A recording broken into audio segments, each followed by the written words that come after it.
सांगलीचं कुपवाड शहर पुन्हा एकदा चर्चेत आलेलं आहे। पुणे पोलिसांनी पुणे आणि दिल्ली येथे अंमली पदार्थाच्या संदर्भात जी कारवाई केली त्याचं कनेक्शन थेट कुपवाडमध्ये आलेलं आहे। आणि या संदर्भात पुणे पोलीस, क्राइम ब्रांच आणि नार्कोटिक्स डिपार्टमेंटचे पोलीस यांचं पथक या कुपवाडच्या शहरामधील उपनगरामध्ये सध्या चौकशी करत फिरत आहे।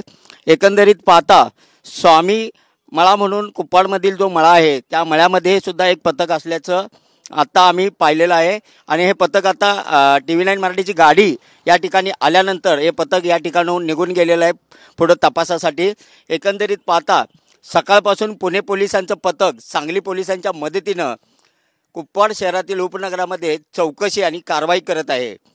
मात्र ही चौकशी आणि कारवाई अतिशय गोपनीय पद्धतीनं सुरू असून पोलिसांच्याकडून कोणतीही माहिती प्रसारमाध्यमांना आतापर्यंत दिली नाही आहे। सूत्रांच्या माहितीनुसार पोलिसांचं पथक हे कुपवाड शहरातील उपनगरामध्ये सध्या चौकशीसाठी संपूर्ण उपनगरामध्ये वेगवेगळ्या पथकाच्या माध्यमातून कारवाई करत असल्याचं आता सध्या निष्पन्न झालेलं आहे।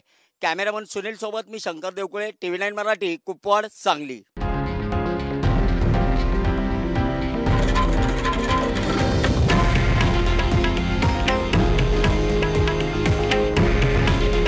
हे आहे देशातील नंबर 1 न्यूज नेटवर्क आणि आपण पाहत आहात TV9 मराठी। काळजी तुमची, हित महाराष्ट्राचं।